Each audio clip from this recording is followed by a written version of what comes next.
Salut tout le monde, donc aujourd'hui je vais vous montrer comment monter une vidéo comme celle du clip de Isaiah Rashad, donc For the Squall. Et cet effet est vraiment trop cool et je pense que si vous voulez faire des lookbooks ou des vlogs, il y a moyen de faire un truc super cool. Donc voilà, premièrement vous allez sur Final Cut Pro, vous prenez un clip avec des gens comme ça qui bougent, etc.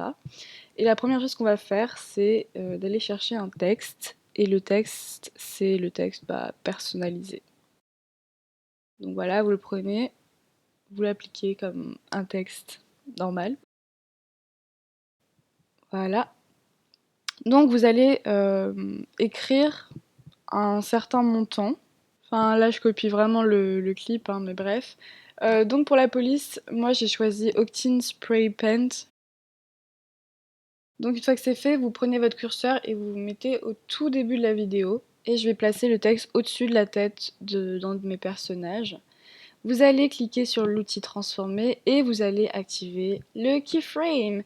Et donc là, vous allez avancer un petit peu et vous allez recadrer, changer le texte de place pour qu'il soit toujours à peu près à la même place au-dessus de la tête de votre personnage.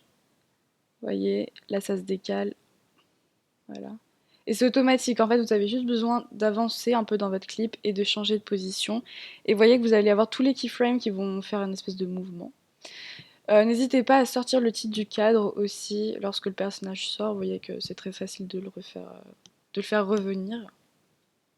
Donc voilà, ça vous donne un espèce de truc comme ça, normalement. Voilà.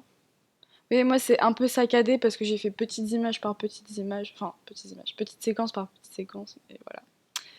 Vous allez chercher dans les effets un masque que vous allez appliquer à votre texte, et c'est un masque de points, et ce qu'on va faire c'est qu'on va prendre la forme du mec là qui va passer devant le titre.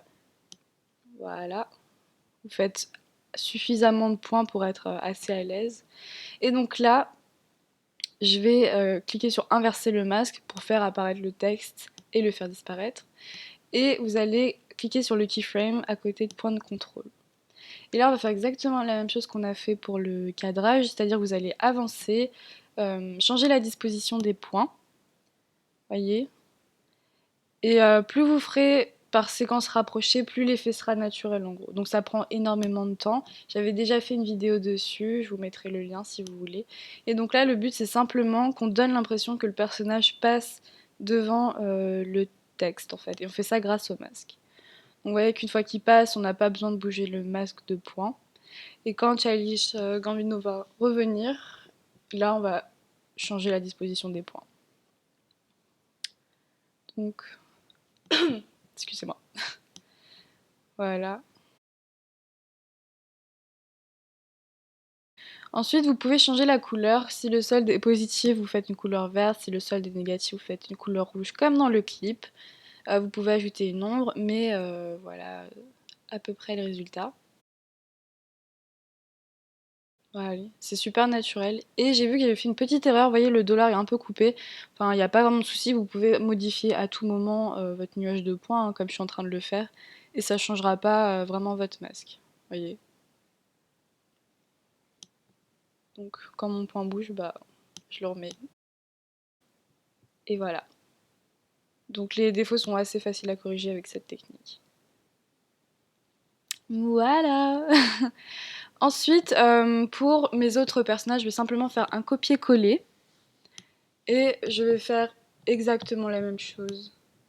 Donc ça prend vraiment beaucoup de temps si vous avez beaucoup de personnages, mais bon, c'est le style, voilà. Ensuite, un petit effet qu'il y a dans le clip, c'est un espèce de manque de contraste. Alors vous pouvez régler dans l'étalonnage de couleurs. Moi, je préfère simplement ajouter un générateur. Vous allez régler l'opacité. Ok. Et vous changez la couleur par un espèce de gris assez foncé. Vous voyez, ça diminue les contrastes et ça fait un peu l'effet qu'il y a dans le clip. Donc voilà, c'est terminé. Je vais vous montrer un peu le résultat final parce que je l'ai fait avec quasiment tous les personnages. Et je vous retrouve après.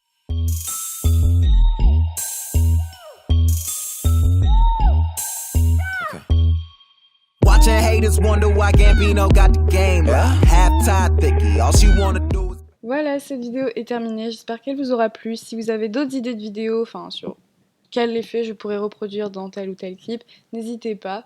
Je vous fais de très gros bisous et je vous dis à la prochaine vidéo.